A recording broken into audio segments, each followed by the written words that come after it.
करता गेले 9 वर्ष जगावं लागलं. किती ठिकाणी टँकर चालू होतो, किती माझ्या सोसायट्यांना टँकरच्या करता लाखो रुपये खर्च करावे लागतात, टॅक्स भरतात.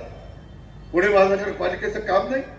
अरे पुणे महानगरपालिकेचं बजेट 12,600 कोटी रुपयाचं आहे. त्याच्यातले 30% पगारात धरा, बाकीचे पैसे विकासाला खर्च करायला नको. प्राधान्य कशाला द्यायला पाहिजे?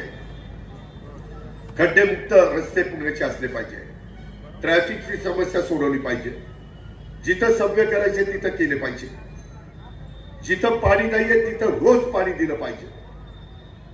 हे गोष्टी करा ना. त्याला तर यांनी आग्रह दिला नाही. आणि मी बोलायला लागलो की मग म्हणतात अजित पवार बोलतो.